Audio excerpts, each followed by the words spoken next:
So enter Topaz. I'll be showing a few different plugins, and I think you'll see some uses of these plugins that might be a little different than what you expect you might use them for normally. And as you can see from my screen here, that my main hub is Lightroom. It's sort of the way I organize my digital photo life, if you will. And I'll be hopping into Photoshop whenever I need the use of layers. My little rule of thumb as to whether you would go directly into a plugin from, say, Lightroom or Elements or whatever, or Aperture or something, or going into Photoshop is just if you need the use of layers. So if I know I'm just using one plugin for one purpose, I will just hop right in from Lightroom, since that saves me a step. Otherwise, I use the layers in Photoshop.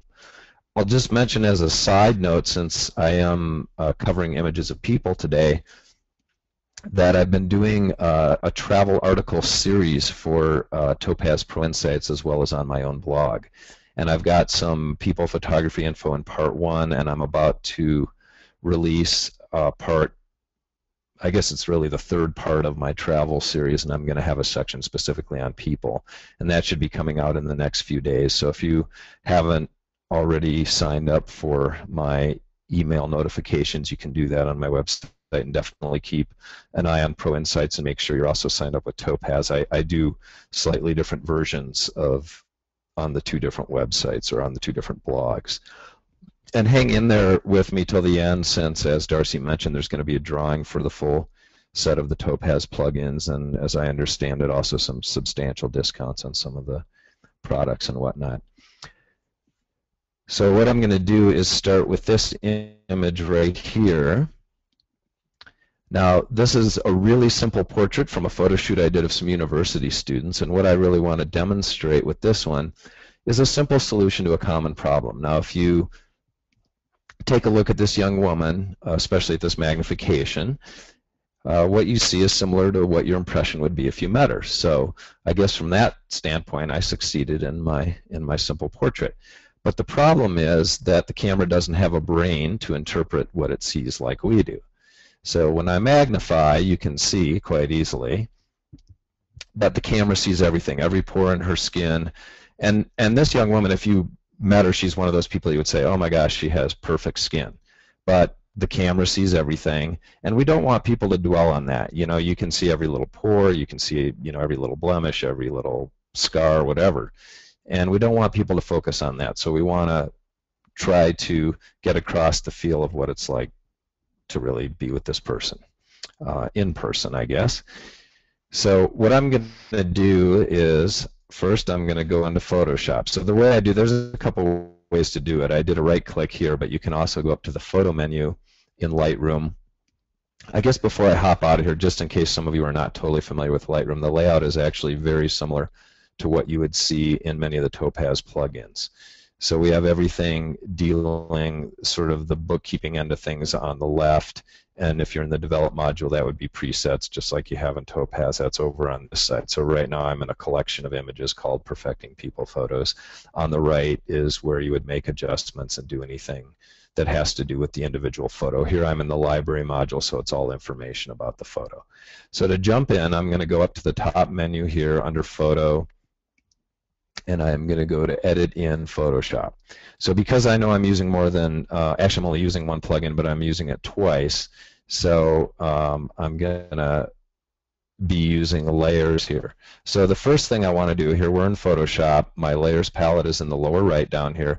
The first thing I want to do is duplicate the layer. You want to, as a rule, not try not to work on your original image. So I keep that background image as my original, so to speak, and I just duplicate it. Now what I can do is drag and drop down to the dog-eared icon here. If you're a keyboard person, the keyboard shortcut for this is Command-J on a Mac, and I believe it's Control-J on a PC. And I'm going to relabel this. I love to label my layers so that I remember what I did. And the first thing we're going to do is we're going to jump into detail. So I'm going into detail here. And I do that by going up to the filter menu up on top here, pull down to Topaz Labs, and find detail on here, which is right here. And because I selected my duplicate layer, that's what we're going to be working on. So it's going to analyze the image and drop me into detail. Now, first I'll just do a quick overview of the interface because these interfaces are very similar for all the plugins in Topaz. So once you learn one, it's nice. You can go from one to another and have a pretty good idea where everything is. So on the left, we have what are called presets. And those are just a combination of settings that have been pre-done, so to speak, and you can use these as a starting point, and then they're divided into collections on top. And over on the right are all of our tools. There's a little navigation thing where we can adjust the magnification, which I'm going to do right now. So I know some of you are asking, Joel, why the heck are you going into detail when there's too much detail to begin with? Because essentially the camera did that. Well, something that not everybody thinks of, or that we don't always think of when we're using detail, is that not only can you add detail with it, so when I move the slider to the right, it adds more detail, but you can also go the opposite direction and reduce detail. The clarification here, the delineation here, we have small, medium, and large, and that's one really cool thing about detail, is it does divide up the detail into these sort of delineations. And so normally if we were adding detail, that's we use it this way either way. So I'm gonna, when I double click here, it brings me back to 0. Now watch what happens. You can see when I bring it all the way to the right, it adds a lot of detail, and this just looks horrible, and obviously we don't want to do that. So we're going to go the opposite way. And you can see that softens things quite a bit.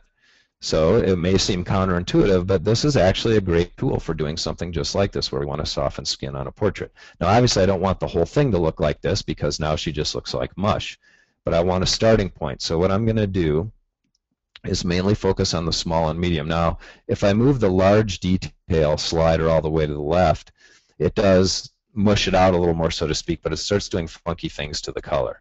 So I might add just a tiny bit here, but probably not very much. You know, maybe somewhere around there, because I don't want to get my colors all weird. So you have to kind of try to ignore that it's affecting the whole thing, and what I'm just looking for is a smoothness in the skin. So that's what I'm looking for when I make these adjustments. So those first two are maxed out and just a tiny bit on the medium. So now I'm going to say, okay, it's going to apply that, and it's going to pop me back into Photoshop. And what I'll do here is just magnify again so you can see what it's doing. Now the first thing I'm going to do is throw a mask on here. And with masks, black conceals and white reveals. So there, again, like in many things in Photoshop, there are numerous ways to do each thing.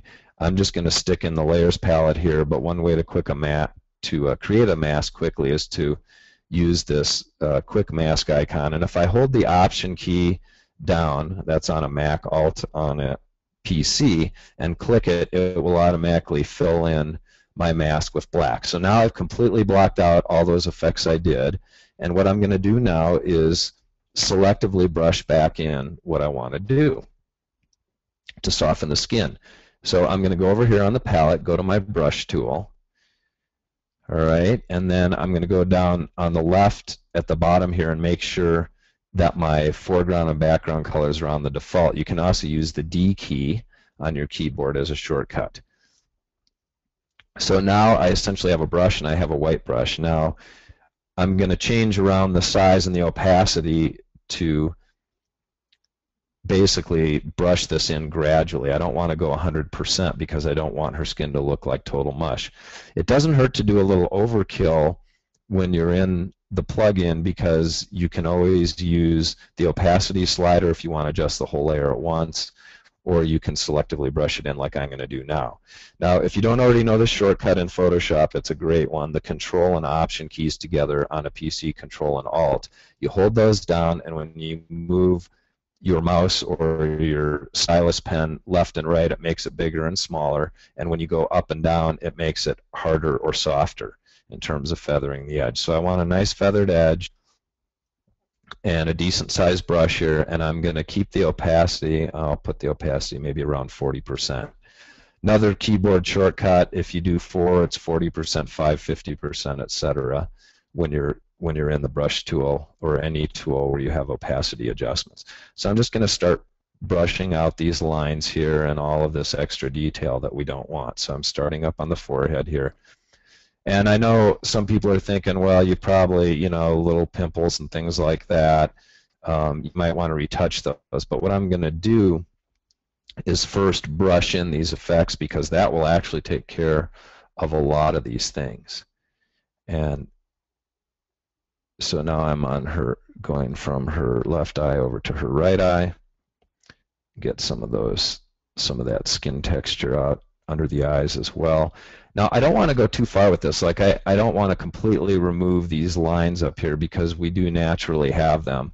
And I don't want her to look like a mannequin. I'm sure some of you have seen these ads in magazines for portrait stuff where it shows you a before and after, and sometimes they just go over the top in the after, and or you can pick up any magazine on the newsstand, especially, you know, the gossip rags and things like that, and a lot of times they really go overboard with these actors and models and stuff, and they don't even look like they have skin anymore. So I don't want to go too far with it, and I'm just selectively brushing in now over her cheek. She's got a little bit of a scar there, and we're just trying to smooth things out here. And you can see some of these blemishes and such are going away enough that I'm not going to have a whole lot of retouching to do. So the reason I do this first before directly retouching things like, you know, pimples or blemishes or whatever is just because a lot of this is going to go away with the brushing. So I've kind of selectively brushed back some of this stuff.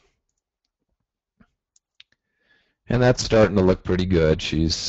We're smoothing things out a bit. Now, what I can do here is, I don't know, I'm just going to look it over. There's a little bit on her nose here. Maybe we'll take some of that out. You notice I'm not doing anything with the eyes, because we definitely want the eyes to show. That's kind of what tells us about a person. That's a key thing in a portrait. So, or any picture of a person, we definitely want to, or animals for that matter, we want to see their eyes. So I think we've got things pretty well smoothed out here, while still trying to keep it somewhat natural. And so what I'm going to do is just do a quick retouch. So I'm going to create a new layer, and this is just to get some of the major kind of blemishes out. And then I'm going to go over here to the spot healing tool, and you can just kind of draw a little thing on there and it'll take it out. So we'll take out this little scar over by, over by her right eye. And, you know, the moles, those are considered beauty marks. You know, Marilyn Monroe made those popular, and then Cindy Crawford again. So I'm going to guess that she probably likes her moles. If I found out she didn't, I could always take them out. So we're just taking out some of these little blemishes and whatnot that you're always going to have no matter how perfect somebody's skin is. And this young woman has nearly perfect skin, but we're just trying to get rid of all that stuff that the camera sees directly. Okay, I think that's good. Now what we want to do is create another layer and go right back into detail to accentuate her eyes. So if you go under this layer menu here and you hold down the option Alt on a PC and go to Merge Visible, it basically combines all of the visible layers into a new layer, which is what we want because we want the effects we just did. So we're going to go right back into detail. And again, it's going to analyze the image. And the first thing I want to do is reset. This is a good habit to get into. In the lower right here, there's this reset button. Anytime I go into a plugin, I generally always hit the reset button just to make sure I'm at my original starting point. So let's magnify again so we can see. And so, you know, her skin is nice and smooth now, still natural looking. We didn't completely get rid of everything, but we want to accentuate her eyes.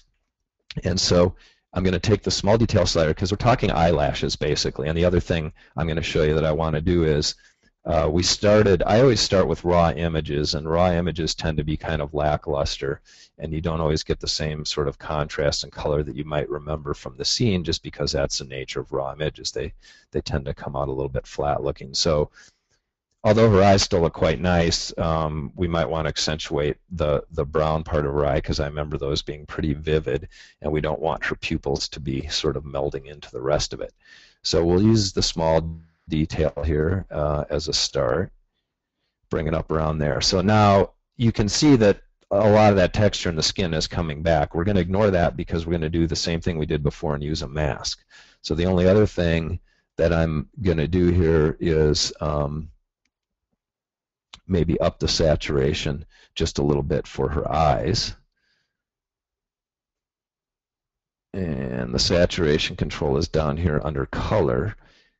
And just a touch, just enough. And again, you can see what it's doing to her skin. We're not going to see all that because we're going to just brush back in the eyes. So I'm going to make sure I can see that nice brown color in her eyes. And now I'm going to say, okay.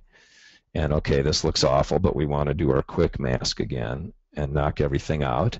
And then go back to our brush again over here. And in this case, I'm going to use quite a small brush just so I can focus on the eyelashes. And I'll go to a little bit higher percentage. Maybe we'll try like 60%. So I'm working on her left eye right now. And I'm just going to brush in the eyelashes. She has nice long eyelashes, so we want to accentuate that, especially her right eye there. And so I'm just kind of going over just the eyelashes. That's about all we want to bring back here. So now those are looking nice and sharp, and I'm going to go in just around the colored part of her eyes because remember we also did the saturation in the detail plugin. And there we are. So what I want to show you is, all right, just take a look at her eyes. That's before. Now it's pretty subtle, but when I go to the after, you can see they really pop, and that's what we want. We want to see her eyes are the most important part. And that's generally the most important part of a portrait. So we can look back, that's where we started, and that's kind of where we ended up. And if I save this, it should pop us right back into Lightroom. And then we can get ready for our next one. I'll just show you a quick before and after here. So I'll do a little comparison. So there we are. On the right, we have our original. On the left, we have our final. And you can see skin is a lot smoother, more like the impression we would have if we were meeting somebody in person. And we have the eyes are nice and vivid. So there's our portrait. So there you go. It's just one plugin. I just used it twice. So next time you use detail, think about using the negative sliders to soften a portrait. So the next one I want to do here is this guy right here. Now, this gentleman is a street vendor in Sicily, and so this is a street shot, and it's an environmental portrait, of course. My Italian is pretty poor, and he spoke no English, so I'm not really sure what all his stuff is about. But I know he was very proud of this little church replica he had, and he was very excited to have an American shoot his photo. And again, typical of raw photos, raw is blah, and it's kind of lackluster and not exactly the way I saw it. Now, because it's an environmental portrait, I want to highlight this man and his church model, but we also want to see everything else surrounding him. So we're going to do two main things. We want to equalize the exposure because, as you can see in this image, let's see, I'll make it a little bigger. So as you can see in this image, there's a lot of stuff that's in shadow and we can't see it very well. So that's the part about equalizing the exposure. And the other thing is that we want to give it some depth. You know, his little shop here or his garage or whatever it is kind of goes way back, and he's just immersed in this stuff, and we really want a feeling of him kind of being inside this and that whole sense of depth. So I'm going to use adjust and clarity for that. First thing I do is go up to my photo menu and do edit in, and we're going to use Photoshop again here. So here's our guy, and remember we want to duplicate the layer right away.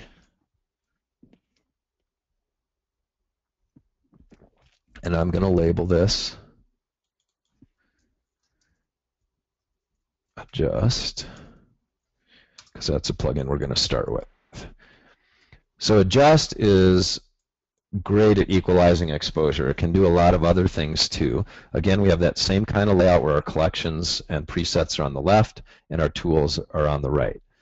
So the real heart and the real star, so to speak, of adjust is the adaptive exposure.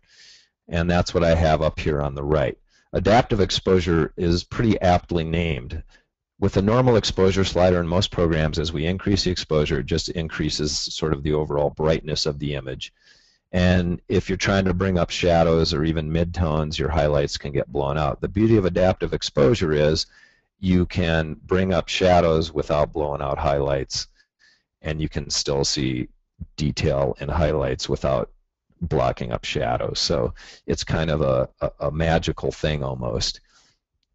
And then the key complementary thing to the adaptive exposure is the regions. If you think of regions are kind of like a sheet of graph paper or a grid on this image, dividing it up into sections.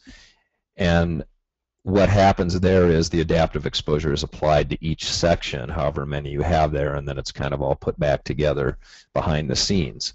So my rule of thumb is the more variety of exposure you have, the more regions you want to use. So like in the case of this image, there's pockets of light and dark exposure everywhere. So we have a lot of variety, a lot of variation in the exposure segments around the image. So we want a higher number of regions. So 4 just isn't going to be enough. And you can kind of play around with it to see, but you'll see as I bring up this adaptive exposure, it's not going to do really what I want until I start playing with the regions. So here it kind of brought everything up okay, but when I increase the regions, it's going to segment that, and that's really what I want. So that's probably pretty good right in there. And you notice it really brought up, here there's the before and there's the after. And it really brought up a lot of this stuff that was in the shadows without blowing out any highlights at all. You can see even like on these signs that are pretty bright white in the guy's church and everything, we haven't lost any details on that. So what I want to do next then is I'm going to go down to the color menu here, and adaptive saturation works the same way, but I will say that when you look at the regions, it's a lot more subtle depending on the image. So the reason I want to bring up the saturation is, again, I have that kind of flatness from the raw image. So I'm going to bring it up, not a whole lot, we'll just bring it up a little bit. And I'm definitely, now you can see this, it's subtle, but right now to me his face looks a little oversaturated, and that's because it's treating the whole image as one region.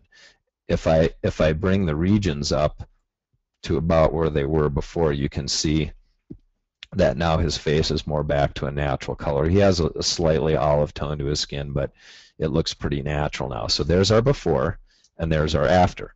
So the exposure looks great, it's equalized. I'm going to say okay, and the next thing we want to do is get our sense of depth.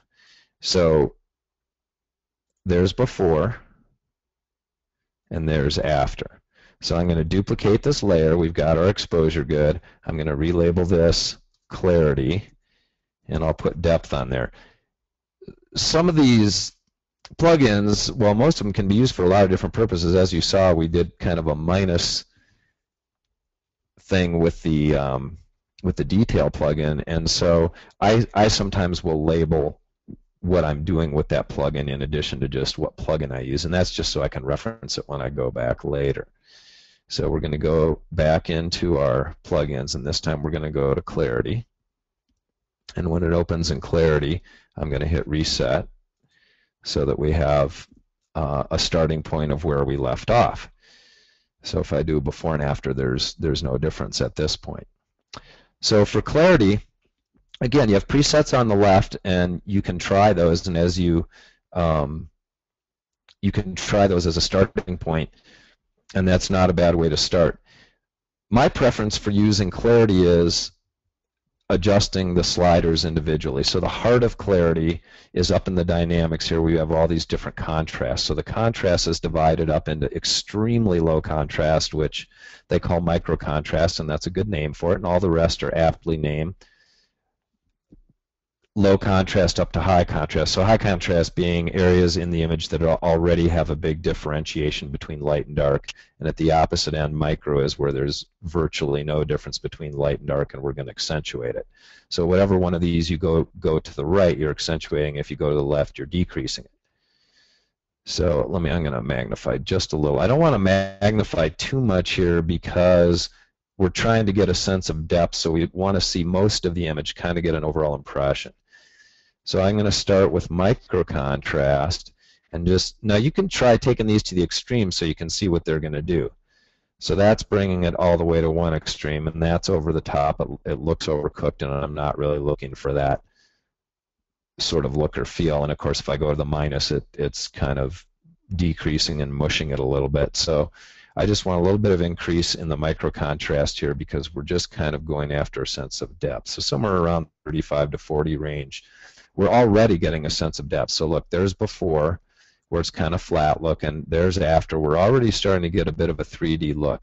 And so I'm just going to run through the sliders here. We're going to add a little with the low contrast here, and we're getting even a little bit more of that sense of depth. In fact, let me just go to the overall here so you can see it. So there's our before, there's our after. We're almost there. The thing that you'll notice is that because we're increasing the contrast, by its very definition, darks get darker and lights get lighter, some of these shadow areas or some of the darkest areas have gone maybe a little too dark. So what I find myself doing is when I get to the high contrast is actually going to the negative, and that helps recover some of those lost shadows, or if the highlights get burned out, it'll bring those back as well, because we're talking about, with high contrast, the extreme lights and darks. So if I bring this all the way to the left, that's a little too much. It's sort of making it flat and kind of funky looking again. So I'm probably going to go somewhere in between here on the medium, maybe in the 30-ish or 40-ish range. So now I still have that nice sense of depth. There's my before, right, where it's a little flat. There's my after. And I've already brought back some of those tones. Now remember, if I go, I still would like to bring a little more of those blacks back, or the dark shadows, actually not the pure blacks. But we know, because I just tried it, that if I take the high contrast too far to the left, I start to have other side effects. So that's the beauty of this tone level down here, is now I can go in and adjust these things separately. So I can just bring up the blacks just a little bit. I don't want to lose my blacks totally, so I can look at the histogram and make sure that I'm not completely losing my blacks. I don't really see that I need to do anything with the highlights. And the midtones is almost like an exposure overall, traditional exposure slider. So I might bring it up just a hair because the image is just maybe a tad bit overall dark. Okay, I think that's great. I mean, we have a great sense of depth. We've got exposure equalization, and the guy is standing out from the rest of it. So let me say OK here.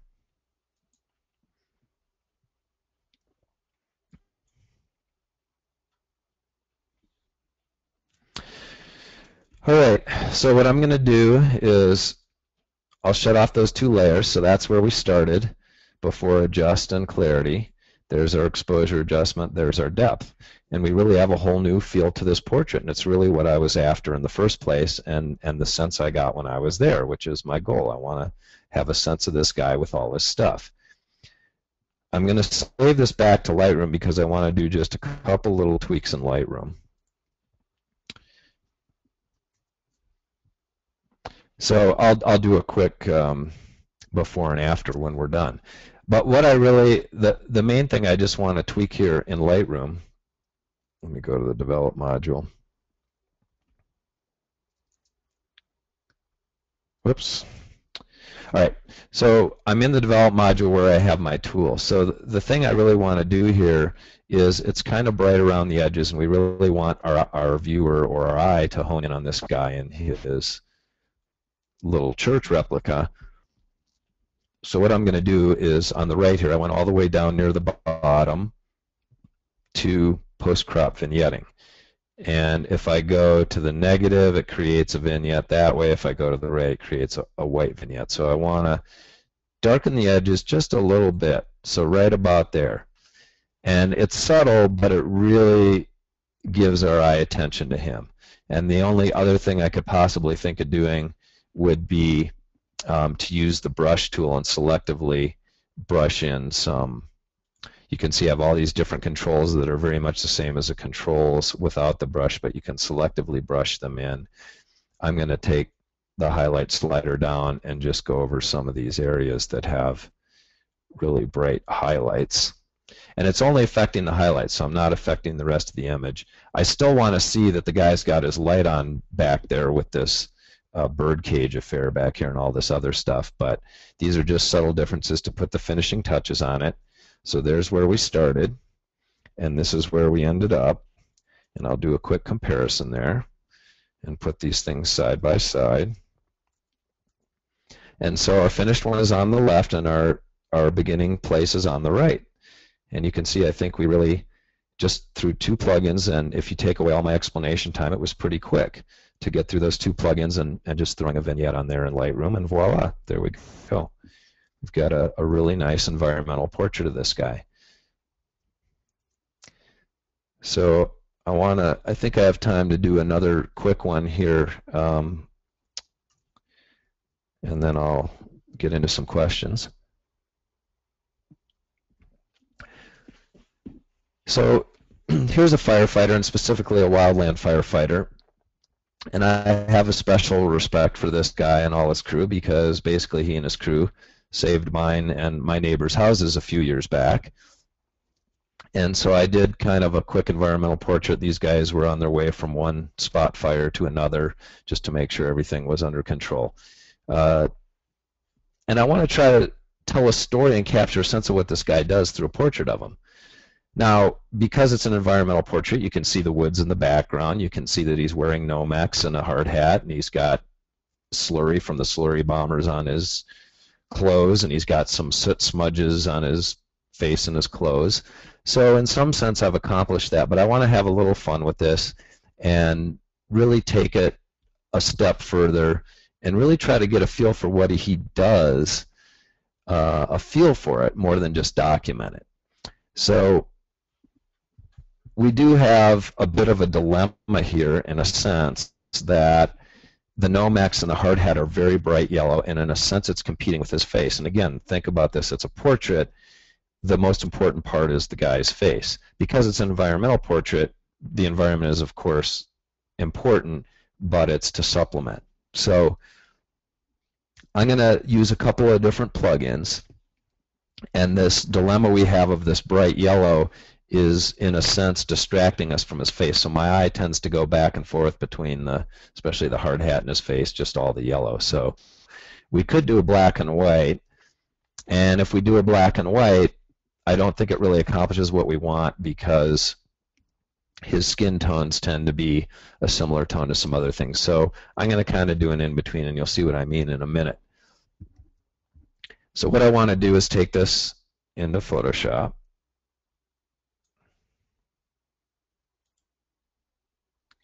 And again, we're going to duplicate the layer. Now I'm going to go into Adjust here, and I'm going to do something with Adjust that I wouldn't normally think of doing for a portrait. So when I get into Adjust, of course, first thing I want to do is Reset. And what I'm going to do is kind of take this to an extreme. So I'm going to go back to my adaptive exposure here, and I know from experience that I'm going to need more regions than 4. So we'll bring it up a little bit here, somewhere in the middle maybe. And I'm really going to push this adaptive exposure. So that's not enough. That's not enough. That's getting there. Okay. So I wouldn't normally think of doing this kind of treatment on a portrait, but I really am looking for something a little bit illustrative. I kind of want to take it to that next step. So now you can really see those soot smudges. You can really see the slurry on the Nomex. And the other thing I like is those trees were blurry in the background. We knew there were woods there, but by doing the adaptive exposure here, it did bring up the trees. And then one other thing I want to do is add a little bit of saturation to this. And not a lot, but now I know I was just saying that we have this dilemma between the colors, but in a minute this will make sense. I'm going to bring up the regions, and I don't know if you noticed that, but when the regions are on one, there's a little bit too much red in his face. He has kind of olive skin, and so that equalizes the contrast, so to speak, or the saturation in these regions by using the adaptive saturation. So that's looking pretty good, and that's going to be our basis to go into black and white effects. And I know I said I didn't want to do a black and white, but you'll see what I'm getting at in a minute here.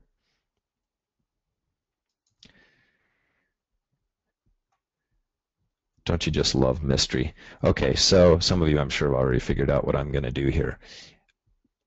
Because I'm going into black and white effects, this is, if those of you that have listened to my webinars before know that I like to make the image a little bit gaudy and a little bit contrasty to yield a good black and white.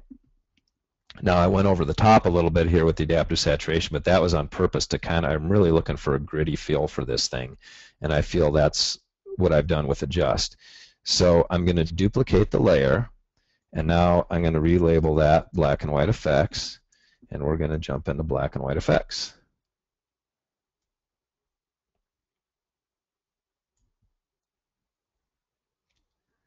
Now you'll see when we get to black and white effects that again it's that same similar layout that we're used to in the Topaz plugins. I'm going to hit reset for my starting point. And we have collections on the left, so again you can start with a preset. The presets are on the bottom and they're organized into different collections on top. I do recommend starting that way if you're not familiar with this. Similar to adjust or any of the others, it's nice to start with the presets just to get a feel for what they do. But again, I'm going to use the heart of this, which is the adaptive exposure, and I'm going to throw a few other little things on here, and maybe one of them is a little bit unexpected. So I'll check my adaptive exposure box here, and I want to make sure that I maintain that grittiness. Now some of you might be asking, why didn't I just do adaptive exposure in here? Why did I bother going through adjust? And it's because by adding those colors in adjust, I'm going to be bringing some of that color back, number one, that you'll see in a minute, and also number two, that preparation for a good black and white conversion starts with an image that's a little bit gaudy looking. So what I want to do here, black and white effects, I'm going to bring the regions up, and it looks like I'm maintaining that sort of gritty feel that I had from adjust. What I'm noticing here is that the yellow stuff is going pretty light.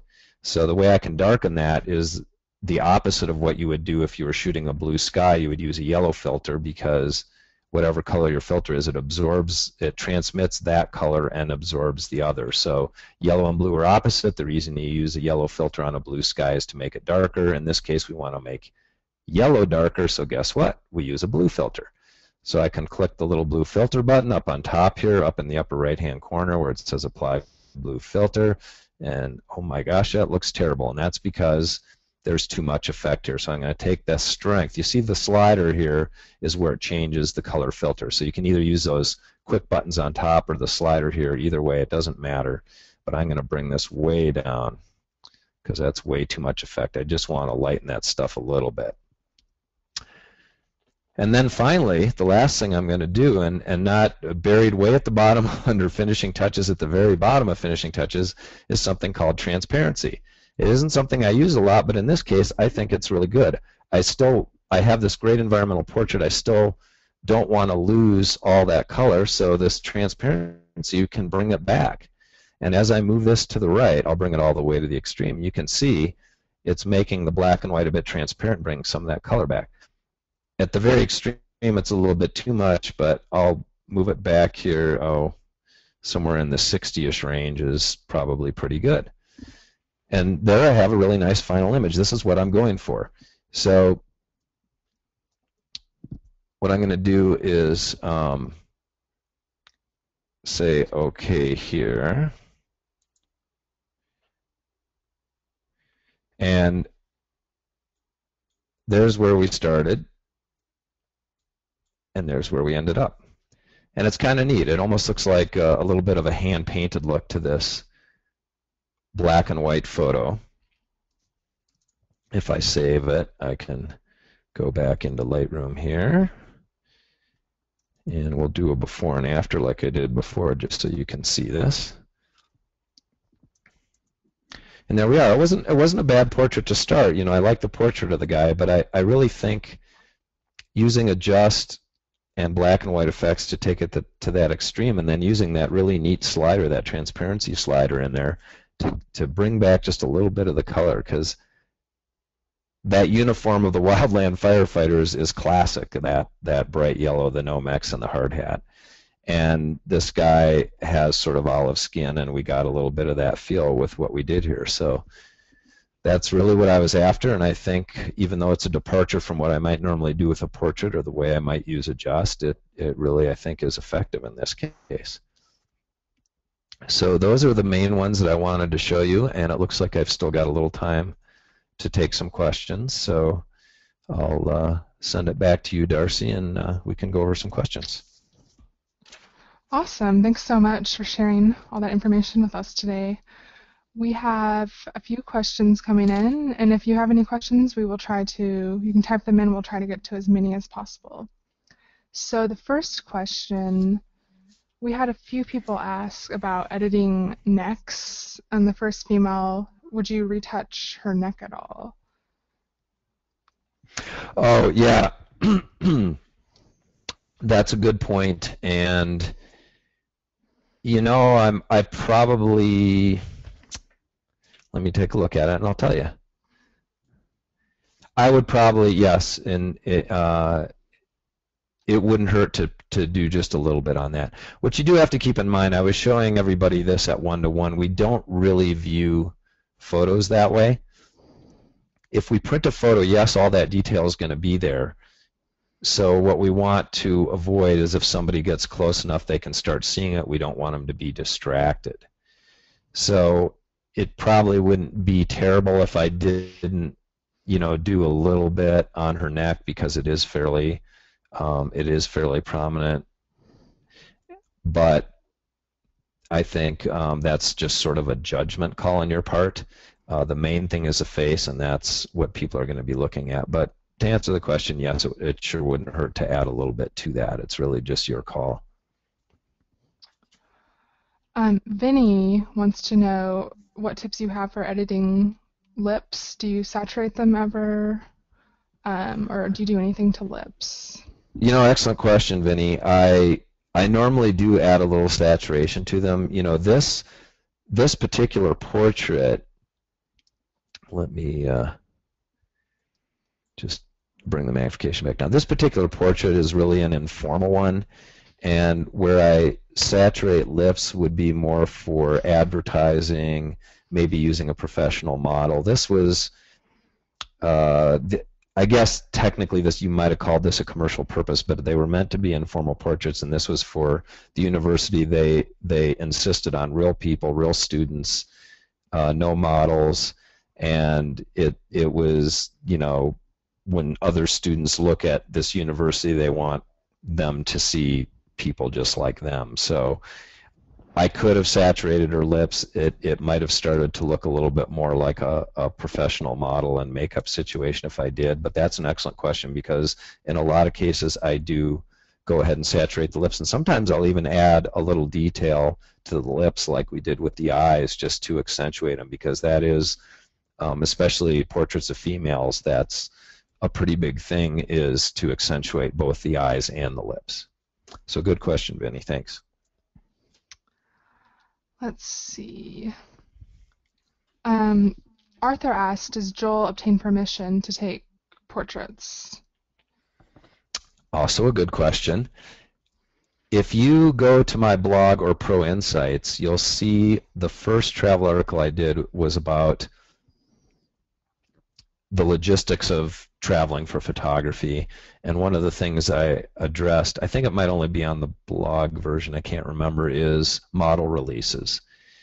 And so to answer your question, yes, I do sometimes get model releases. I get them anytime I think that I might use something for a commercial purpose, because that's when you need them. A lot of people photos I do are on the street, they're informal, they're candid. A lot of times I'm just doing them for my own purpose and my own enjoyment and possibly fine art, in which case most of those cases I wouldn't excuse me, I wouldn't need a model release. But if you ever have any intention of a commercial purpose, you want to use a model release. And there is a bit of a dilemma there, because if you approach the person first, then they know they're being photographed. If you're shooting them truly candid, you might want to get a candid moment. There's also the possibility that they'll be gone before you can let them know you shot their picture and ask for a release. So it's one of those balancing acts with the releases. And when I travel, I do bring model releases in several languages. So I usually have French, Spanish, English, and Italian with me when I travel, because you're not always, the person you're shooting isn't necessarily going to speak English well enough to be able to use to read your model release. The other thing I might mention about model releases is keep them very simple. I purposely did not have a lawyer write mine. I ran it past a lawyer to make sure it would still be legal, but I kept it in very simple, plain language. And if people are going to be reading those releases, you want to make sure of that, and also it makes it easier when you get them translated to keep them simple. So maybe more than you wanted to know about releases, but that's my answer. All right. Patty wants to know if the glare on the glasses could be toned down. Oh, on the picture of the man, well, Yes. yes, to some extent.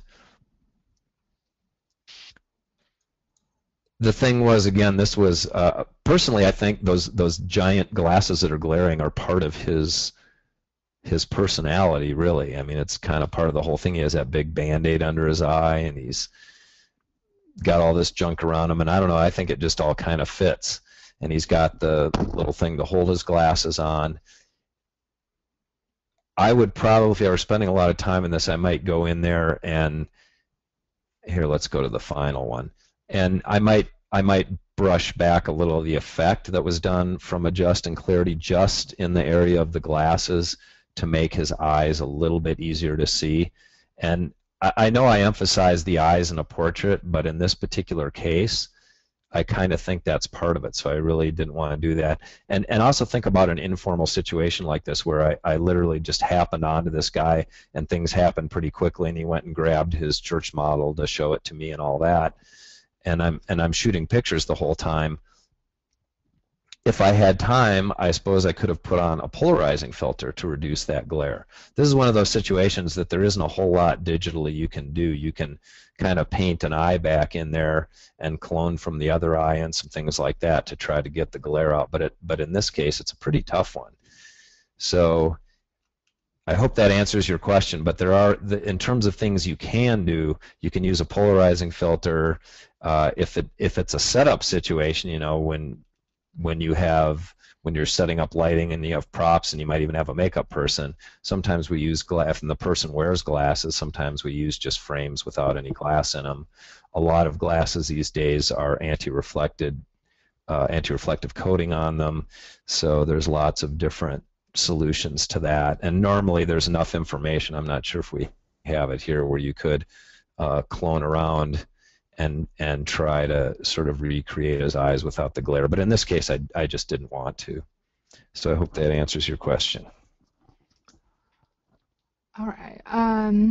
Paul wants to know, when working in Adjust, and if you ever start to see noise, and how do you control that noise? Well, yeah, sometimes you do. I guess you see that more now that I'm thinking of it more in detail.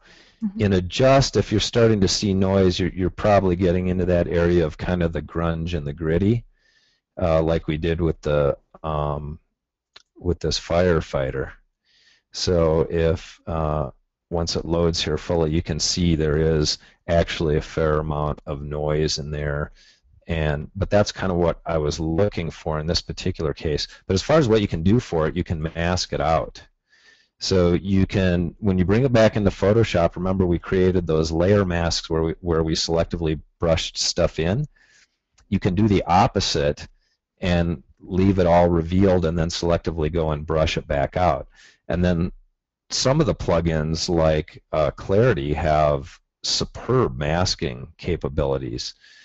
In fact, they have some cool technology in a lot of their products called Edge Aware. So if you are trying to brush back a sky, for instance, you can set it on Edge Aware and it'll read just the tone and color of that sky. So if you're going around the edge of somebody's face or even tree branches and things like that, it does an excellent job. And then if you really want to be precise about masking, you can use a plugin called Remask.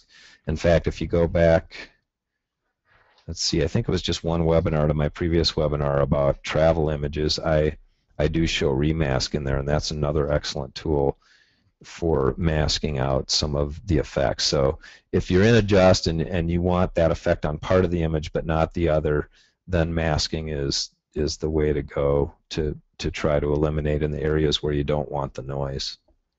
So hopefully that is a sufficient answer for you. Mm-hmm.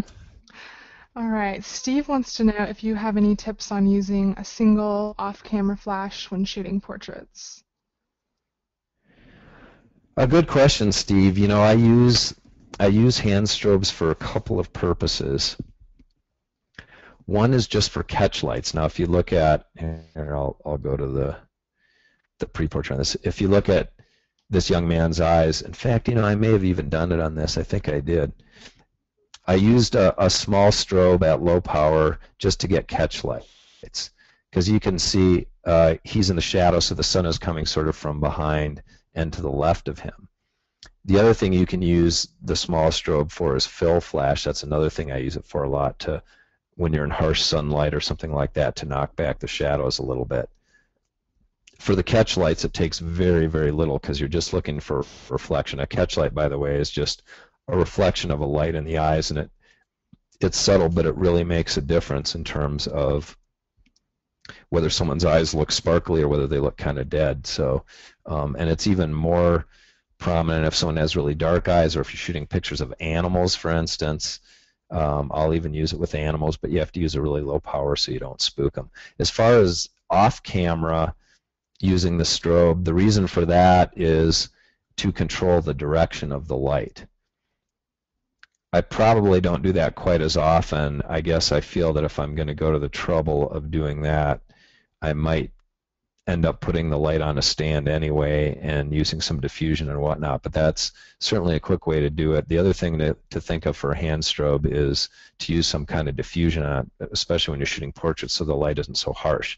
There's all kinds of diffusers, umbrellas, bounce things that you can get for your hand strobes and use them off camera, and as long as you can handle the camera with one hand, you can be your own light stand and direct that light anywhere you want. So hand strobes are handy, so to speak.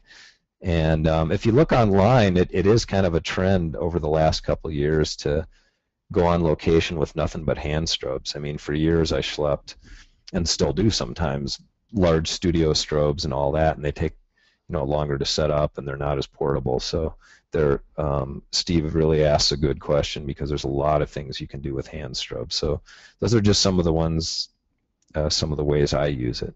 So I hope that helps you, Steve.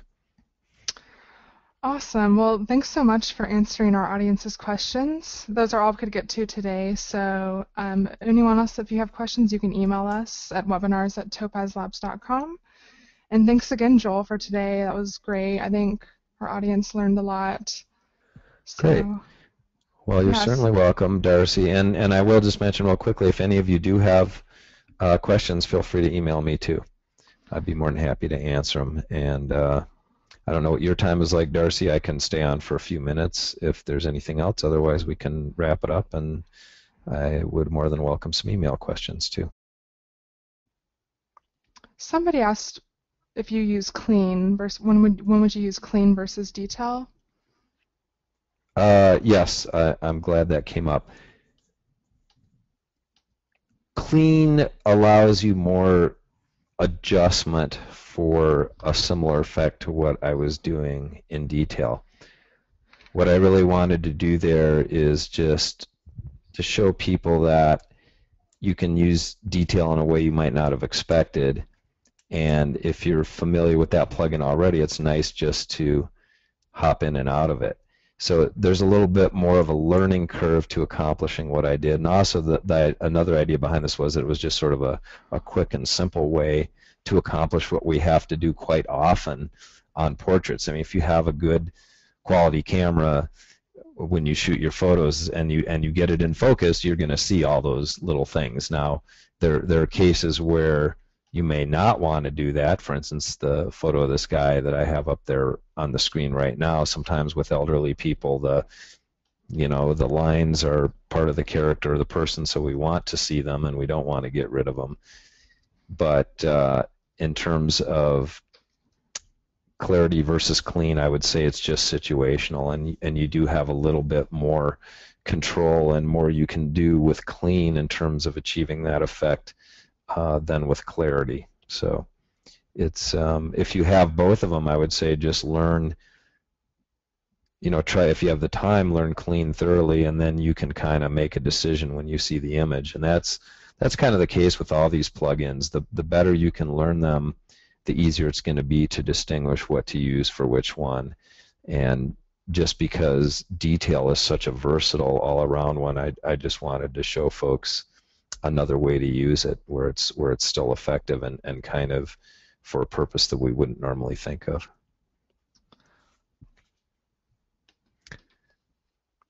Well, let's see. Laura asks, how does he organize his folders, Photoshop folders? Not sure if that she's referring to Lightroom. If there's a... Okay, Laura, I can...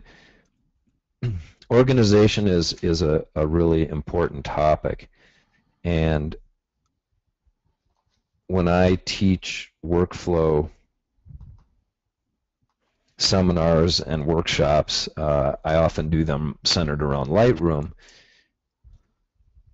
The best organization is one that you can remember. So what I do is I label my images and my folders accordingly without getting into a really long explanation here. It should be ways that you can remember things. So the idea behind it is that if you don't have Lightroom and you don't have, in the case of Photoshop, it would be Bridge. If you don't have those things, those organizational tools, you should still be able to find your stuff. So use labels that make sense. For instance, I will put the name of the place first, and then I'll put the date, and then I'll have a numerical value. So that way every image has a descriptive name, yet it's unique because it's going to have a unique, when you get the combination of place, date, and the sequence number, you're going to have a unique identifier for it, which is important, especially when you're doing searches. The other thing I recommend doing is keywording everything. And by keywording everything, you can find things quickly. So on Lightroom, for instance, if I go up to here, you can see in this catalog, I have nearly 80,000 photos. I can find any photo I want within a second or two, sometimes even less than a second, just by typing in the keyword that I want. So that's important too. The labeling, if you don't think in terms of place and you're more of a date person, then put the date first. That's what my wife does. She remembers everything by when we did it. I remember it by where I was. So whatever way you can remember is the best way to organize your folders. So and I try to give the folders the same name as what's inside of it. So let's take a look, for instance, with this guy right here. Ispica, that's the place where I shot it. There's my date. This is my cursor, in case you can't see it, is on the right-hand side here near the top. And then this is photo number 124 of Ispica with this date. So if I go to that, if you look down here, that's also the name of my folder. So that makes it very easy to organize your stuff if you use a system like that. But again, use something that you're going to remember. So good question, Laura. Well, we have another question about, where did that go? Let's see. Something about pro photo color and color space. yeah, what you recommend for printing. Okay, here's the really quick version of color space. Most of you, I'm sure, have seen that. Let's, for instance, I'll just go into this right here so you can see. These are parameters. This just happens to be Photo Effects Lab, but you need to set these parameters. You can set them up in Lightroom too. For your file format, in fact, let's go into the Lightroom preferences and I'll show that. So in external editing here, the default is Photoshop, and you notice that I set it for TIFF, ProPhoto RGB, and 16-bit. The important part here for what you're talking about is color space and bit depth. And if you notice, my choices are Adobe RGB and sRGB. If you look in Photoshop, you'll see a lot of other variations, but ProPhoto RGB is the widest range, has the widest range of colors. sRGB is the narrowest range, and the only place that really works is on the web, because that's sort of what the web is based on. And it was designed a long time ago when monitors were only 256 bits and were very limited on the range of colors they could do. In terms of printing, depending on the printer you use, some printers will be able to reproduce photos that are in the ProPhoto RGB space.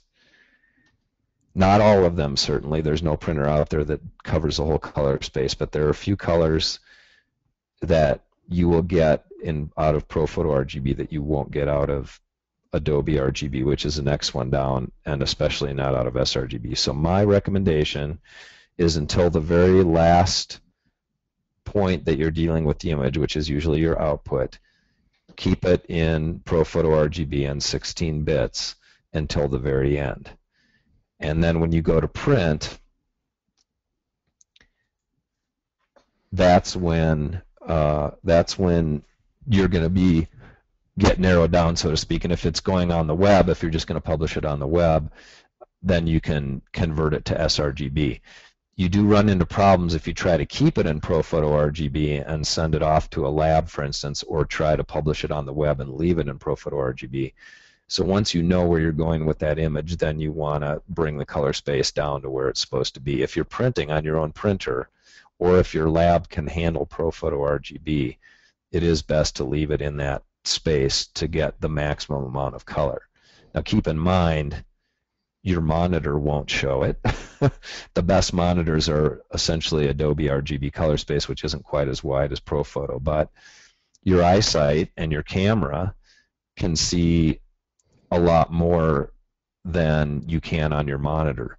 So when you're printing, you'll see colors come off of your printer if you've kept it in the largest color space that you didn't necessarily expect. You might get a more vivid red or a deeper yellow or a deeper bluish purple or something like that that you might not have expected and that you didn't necessarily see on your monitor. So I said that was going to be a short version. That wasn't too short, but there are whole international conferences that last for days on nothing but this subject. So that was my quick version, I guess.